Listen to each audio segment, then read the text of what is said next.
What's up guys, and welcome back to the Kamui dimension. Today we're talking about Eida and Daemon. Who exactly are they? Where did they come from? And do they have a connection to the Otsutsuki? I want to piece together everything we have to work with so far and offer some possible answers. And right off the bat, yes, I think Eida and Daemon pretty clearly have some connection to the Otsutsuki. But no, I do not think that they are 100% regular Otsutsuki like Kaguya, Momoshiki, Kinshiki, Urashiki, and Ishiki. I think there's somewhere in between. And I'm going to split this topic up into two videos where today I'm going to explain why I don't think they're pure Otsutsuki, and also why I think they probably have some Otsutsuki connections, and then I'll go over one of the theories today and the possible evidence for it, and then in the next video I'll go over the other theory. And this entire video is going to lay the groundwork and carry over into the next one, so you're definitely going to want to watch both videos to get the full picture. So let's start with why I don't think Eida and Daemon are just regular Otsutsuki. I mean, it's pretty simple. Just look at them. They don't look like Otsutsuki. Every Otsutsuki that was at least a good percentage Otsutsuki at birth has had very, very white skin. Not like pinkish white like humans that we call white in real life. It's like actual white skin. And their hair is also always gray or white, or they're bald like Ishiki. Hagoromo, Hamara, Kaguya, Toneri's dad, Momoshiki, Kinshiki, Urashiki, and Ishiki all fit this description. The only people with the name Otsutsuki who don't are Indra and Ashura, and the descendants of Hamara on the moon, who are all more human than Otsutsuki, so that's not too surprising. And then the Karma vessels also don't fit this description either, even when they're 100% Otsutsuki like Jigen or Boruto, because they weren't born Otsutsuki, and the vessels just don't change appearance when their DNA is changed. It all happens just at once when the Otsutsuki resurrects, probably because the DNA template changes, but none of the genes are actually transcribed until the resurrection process happens, but that's besides the point. Eida and Daemon have the pinkish white color skin most characters in Naruto have, besides some Cloud Ninja. It's not like the Otsutsuki where it's distinctly different, and their hair is blue, so unless you think they're Otsutsuki who dyed their hair blue and have been sitting out in the sun all day to get a pathetically half-assed tan, I'm thinking Kishimoto and Ikimoto are trying to telegraph to the reader that they're not regular Otsutsuki. So now let's tackle the opposite end. Why do I think there is an Otsutsuki connection at all? Why is that? Seriously? You asked why? Again, just look at them. Eida has stars, planets, and most importantly, moons on her outfit, and Daemon has stars on his. It's very outer spacey, like the Otsutsuki clan who travel around through space, and some even lived on the moon. They also have new dojutsu with moon-like designs, and there were Otsutsuki on the moon, and we're gonna dive a lot deeper into this in my next video. And almost every dojutsu in Naruto is derived from the Otsutsuki, so at the very least, they should probably be like the Hyuga or Uchiha, where they are humans but have a dojutsu with Otsutsuki origins. I think at bare minimum, that's probably the case. And a lot of what I say in these two videos can still apply, but just be less direct, and where it just ends up being a case where they inherit these Otsutsuki powers, like how an Uchiha can awaken a Sharingan, a Hyuga has a Byakugan, Hashirama got wood style, and so on. But what about something a little more Otsutsuki-like? Before getting into that, you already know what's coming, but I'm talking to you who's been watching my videos but not subscribing. Unlike Hiruzen, who didn't show much love to Naruto as a kid, I appreciate all of you guys and respond to all of your comments, so show me some love back and subscribe and like the video and comment female Jiraiya below for me. Seriously, comment female Jiraiya. It'll make my day and show me who really appreciates the channel. Now then, I want to come back to one of the weaknesses to Eida's lovability, and that is how it doesn't work on blood relatives or Otsutsuki. Not working on blood relatives is pretty understandable because I don't think Kishimoto wants to be promoting incest over here, but why are Otsutsuki immune? If it's just because they're too strong, that's just dumb in my opinion, because that doesn't seem to matter with people like Code who are really strong but not immune, so I doubt that's all there is to it. One option people have mentioned is because they don't understand love, only power, but I kind of have to push back on that a little bit because we know Kaguya was capable of loving, and Hagoromo and Hamara were too. Kaguya just said that Momoshiki, Kinshiki, and Urashiki only understood power in that anime-only arc Naruto Shippuden, and her ability also doesn't necessarily make you fall in love with her, like how Delta was. Sometimes it's just like Shikamaru where you get a headache and it's really hard to resist Eida and stuff, and you get a fever, and that's just because it affects you on an instinctual level. It just forces you to feel a certain way and have these certain reactions. So I don't think being able to love matters because, like Delta and Shikamaru didn't love Eida. It just forces these effects on you. So I don't think that would be it. Another possibility is that it's just because the Otsutsuki are another species, since they refer to humans as a lesser species, implying they're not the same species. And this does make some sense to me, but Eida says there's only two types of hearts she can't steal, those being blood relatives and Otsutsuki. So I don't get why she wouldn't say other species don't get their hearts stolen either. If that was the case, that would be like a lot of different types of hearts, but maybe if we see Akamaru or Shino's bugs interact with Eida, we can get a solid answer on that one. The other reason that makes perfect sense to me could be because those two exemptions are actually the same. In other words, maybe she's distantly related to the Otsutsuki because she's part of Otsutsuki. That would make sense for why the Otsutsuki are randomly immune then. Kishimoto still doesn't want to have family members hitting on other family members. And you might be thinking, well, isn't it kind of weird that she distinguished between the two then? And I'll get into this a bit more later on, but the reason would probably be because Eida wasn't trying to reveal the fact that she was part of Otsutsuki. And so she worded it in a way so that it seems like she's not, but she didn't actually lie and say she wasn't. And so if it's something along those lines, that could explain why they are immune, because they are close enough relatives to her. A lot of people also like to mention those two destroyed Otsutsuki panels and how Eida and Daemon might be connected to those, because, Otsutsuki travel in pairs, Eida and Daemon are always spoken about together as pairs, even when Eida talks about fighting code, she says we siblings, and I'm going to discuss that aspect of things near the end of the video. But now that I've laid the groundwork a bit, let's now discuss the two possibilities that seem the most likely to me, if they're Otsutsuki at all. Eida and Daemon have karma seals, or they are partial Otsutsuki like Indra and Ashura, but not quite as Otsutsuki-like as Toneri, Hamura, and Hagoromo. Today I'm going to focus on the karma seal theory, and the next video will be all about the partial Otsutsuki theory. Now, for the karma seal, this could be either a regular one like Boruto's, or a karma seal like Code and Kawaki's where it's supposed to be just a weapon. A very interesting observation I made is that I can't seem to find a single panel showing the full palms of Eida or Daemon's hands, just like how Code's hand was hidden until the reveal of his white karma seal. Daemon's shirt always seems to cover half of his hand because it's the type where you put your thumb through it, and Eida always hides her left hand, I've noticed. She either puts it in her pocket, puts her left hand face down on a table or on her lap with her right hand on top when she's sitting, or she stands with her arms crossed. Every single scene of Eida has her purposefully not showing her left hand. But she doesn't do this with her right hand, which she waves around when she's drinking her drink and stuff. She makes it seem casual, and so most of you honestly didn't even think anything of this or even notice. But it's something I noticed, and I think it's a rather interesting artistic choice, as Code's palm was always hidden until his karma seal was revealed, at which point, now his palm gets shown plenty of times. So they might be trying to hide their karma seals for a dramatic reveal later on. And honestly, just being real here, this is the biggest one for me. Besides everything else I'm going to say, you could just tie that into the next theory, but this one is really weird because I'm like, I don't know why they're hiding her hand otherwise. Another thing though, I always found kind of weird, is how Eida seemed reluctant to release Daemon from his pod, where Code says, "But what if you find yourself alone with Kawaki and he tries to kill you?" Eida then says, "Seriously? What a detestable question!" And then Code says, "But it's not impossible. Kawaki and Boruto are Otsutsuki. You can't beguile them. That's what's appealing to you. Yet, it could also work against you, and thus me." And then Eida says, "I suppose. I was hoping to avoid this, but come with me, Code. I'll introduce you to my other knight." Then Code asks, "Another cyborg Boros stashed here? What sort?" And then Eida says, "Well, the only one other than an Otsutsuki who was capable of killing me." And I don't think she was necessarily acting or lying about being reluctant to release Daemon at first because, frankly, there's just no reason to lie about that. It would make perfect sense that she would want to release her little brother too. And it seems like the only reason she even decided to release Daemon is because Kawaki could try to kill her at some point, so she might want Daemon around for protection. Again, she wouldn't need the idea of Kawaki trying to kill her as a reason to release Daemon, because being his sister would be reasonable enough, and with Daemon being super powerful, Code probably wouldn't mind having him as an ally. He literally saved Code's life against Kawaki later on.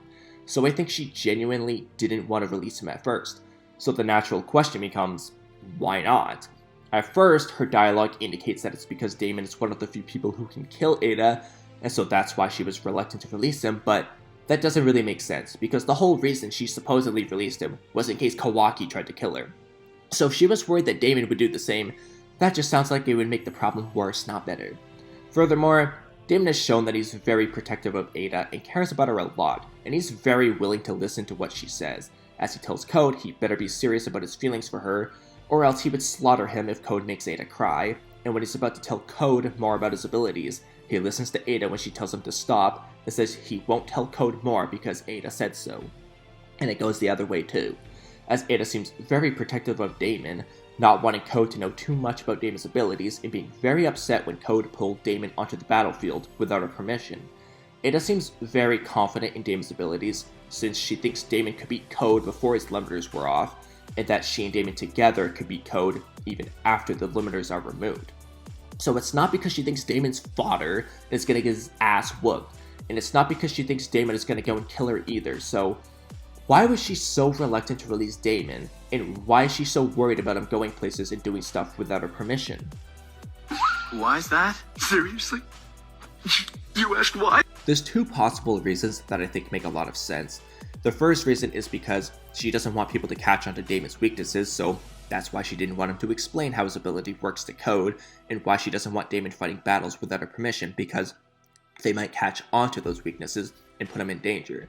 This could be out of care for Daemon, or because his weaknesses being revealed could foil her own selfish plans. The second potential reason just takes that first reason a step further, where she still doesn't want Daemon's weaknesses revealed, but it's also because she doesn't want him to accidentally reveal his identity as having Otsutsuki connections, because either they were born partial Otsutskis or because they have karma seals, which could be revealed if he explains too much about his abilities, or if he fights too many battles in front of people. Eida might not want that to be revealed to Code because, for one, she just doesn't want people to know about them, and Code might start blabbing about it, but also because if Code finds out that Eida and Daemon are Otsutsuki one way or another, then he might try to sacrifice one of them to the Ten Tails when they are alone if he can't get his hands on Boruto or Kawaki. So, just as a precautionary measure, she might not want to reveal that to Code. And so, that's why she didn't want to release Daemon at first, because she was worried that he would give away too much information one way or another, since he's just a kid and he was perfectly willing to tell Code all about his abilities if Eida hadn't stopped him. And so, maybe she originally wanted to just keep him hidden at first until she made enough progress with her plans. But she changed her mind when Code brought up the possibility that Kawaki could try to kill her when they were alone, and so having Daemon with her at all times would be a form of protection. And this works regardless if they have a karma seals or if they were born partial Otsutsuki. Either way, the point still stands. It also works very well with what I mentioned earlier about Eida not telling Code that the Otsutskis actually are the blood relatives. In both cases, she's trying to hide the fact that they are potentially part Otsutsuki, so that Code doesn't try to sacrifice one of them to the Ten Tails when they were alone after his limiters are removed and he's more dangerous. Furthermore, Code asked Eida if she had other abilities that she hasn't demonstrated yet, and Eida basically gave it away that she does when she said, "Well, wouldn't that be interesting?" And a karma seal could be that ability she was hiding, or one of the abilities anyway. We've also seen from Jigen and Kawaki that you can activate your Otsutsuki's dojutsu even when you're in base, so Eida and Daemon could probably do the same if either of their dojutsu came from this karma seal, although I still think Eida was born with her Senrigan, and I'm going to explain that in my next video, and Daemon might have had his made by Amado, we don't know yet. The last point I'll bring up in favor of this theory is that, the Boruto story has really been all about the karma seal ever since chapter 23, which was called Karma. Since that point, it's been karma this, karma that, every chapter. The story might as well be called Karma, not Boruto. So I wouldn't be surprised at all if they decided to give Eida and Daemon karma seals too, because everything revolves around karma in the story right now. Now, the next question would be whether they have regular karma seals or if they have ones like Code and Kawaki, and this kind of gets in a gray area. It seems like the series has been making it a point that Code and Kawaki are unique cases, so to add Eida and Daemon to this list kind of makes Code and Kawaki feel less special. Code was like the rare white karma seal case, and with Kawaki it was like Ishiki died and Amado reimplanted it onto Kawaki. So, it just ruins the specialness of that. But, on the other hand, there's also some things that make me push back a little bit on them being a Otsutsuki vessel. First off, Daemon just does not act Otsutsuki-like whatsoever in my opinion. Unless Otsutsuki was a child or something, he just doesn't seem like an Otsutsuki in personality. So that leaves me with three possibilities. Either that's the real Daemon's personality because there is no Otsutsuki inside his karma seal, the Otsutsuki inside the Karma Seal is just letting Daemon have control of his body, like how Boruto is in control most of the time. Or the Otsutsuki has taken over Daemon and Eida, like Jigen, but they are just acting like how Toby was. Look at me! I'm like a schoolgirl in love with her professor! The next thing to consider is, if Eida and Daemon are Otsutsuki vessels, then what's the deal with Eida's master plan? Every full-blooded Otsutsuki at birth has been obsessed with the chakra fruit for one reason or another, yet Eida seems completely unconcerned with that, and instead is focused on Kawaki. If the chakra fruit was her goal, she'd be just fine with sacrificing Kawaki to the Ten Tails, but that's not the case, and I've already talked about what Eida's master plan might be. With the way Boruto has been written so far, I doubt the potential Otsutsuki inside of Eida and Daemon wouldn't want the chakra fruit. So Eida would have to be in control here for this to work. But then I have to question what her plan is to deal with those Otsutsuki to make them not revive through her and Daemon, or why those Otsutsuki aren't making more of an effort to take over their bodies to grow a chakra fruit. It's just kind of weird, honestly. So the only way I feel like this aspect of things would make sense is if their karmas were similar to Code and Kawaki's current karma, where they just got some Otsutsuki's abilities, but won't actually become Otsutsuki. So that part is kind of tricky, and if they do actually have karma seals, then I'm not sure whether it's a regular one or a manufactured one from Amado or something. And now I want to talk about the Otsutsuki panels. The panels might seem kind of confusing in terms of the designs to you, but I think there's a way to explain it. Momoshiki and Kaguya have a Rinnegan-like symbol at the top in between their horns, which at first might seem representative of their third eyes, but Momoshiki only got his third eye after eating Kinshiki, so that would imply they modified these panels immediately after the Momoshiki arc to match Momoshiki's new appearance, but they also kept base Momoshiki's appearance when you touch the panels, so that doesn't really make any sense, so I'm going to go ahead and say that's probably not what happened. So then you might say, okay, maybe it's because they have separate dojutsu from their Byakugan, so that's why they have an eye up there, not because it's the third eye on their forehead. But then I have to ask why Shiki doesn't have a symbol for his unnamed dojutsu, since that wasn't a Byakugan either, and what the hell are those two circles on each side of Kinshiki? That's also kind of strange. Kaguya also had a Rinne Sharingan while Momoshiki had a Rinnegan, so why is the design on the panel the same? Why doesn't Kaguya's have Tomoe or something to distinguish between the two? So now let me offer a different explanation.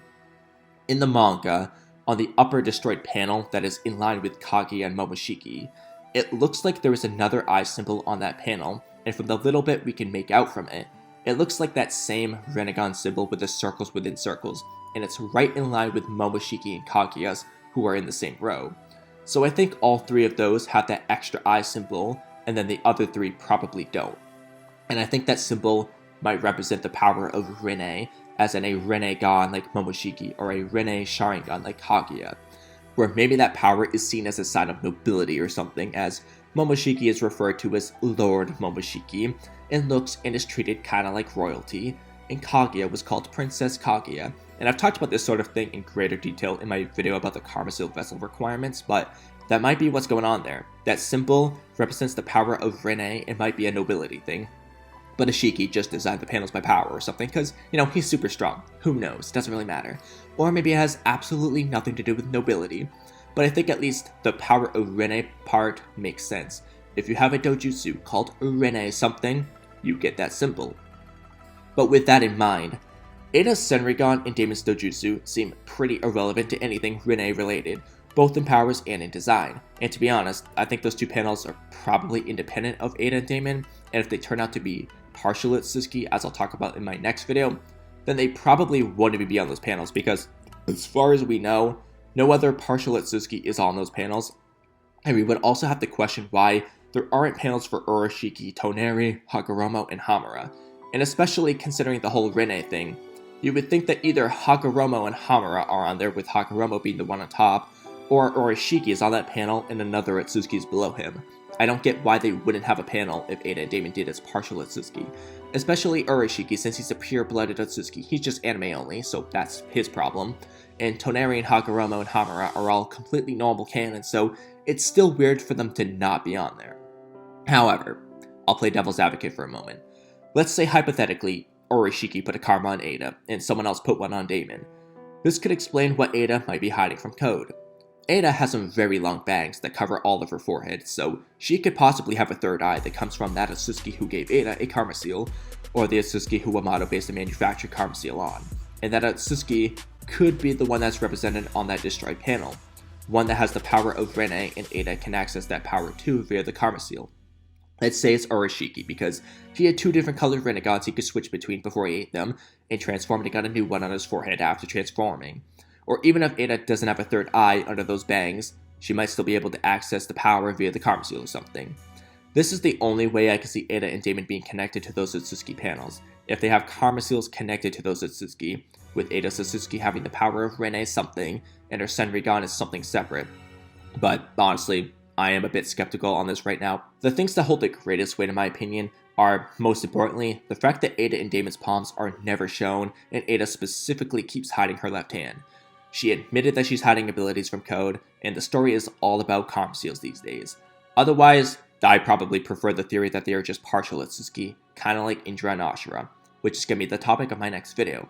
I think that theory makes a little more sense to me, and it's also a lot more interesting in my opinion because the karma seal is getting pretty stale at this point. It's always karma this, karma that, and I'd rather get something a little different to mix it up. I just figured I'd talk about this too because the hiding the hands thing was a little too interesting to me not to bring it up, and most of the evidence for that theory really just carries over into the next video anyway, so this is a good setup for that. I want to hear what you guys think though. Let me know if you think Eida and Daemon have Otsutsuki connections at all, and if you think they do, what do you think those connections will be? Do you think they'll have karma seals of some sort, or do you think they'll probably be some sort of partial Otsutsuki? And if you don't think they have any Otsutsuki ties whatsoever, let me know why in the comment section below, and also leave another comment saying female Jiraiya too, that is very important. But that's a wrap on today's video, so thank you guys for watching till the end, but I do have to remind you that You're already under my genjutsu. so subscribe, leave a comment, like the video, and hit that bell icon for notifications. Have a great rest of your day, and I'll catch you guys next time. Bye.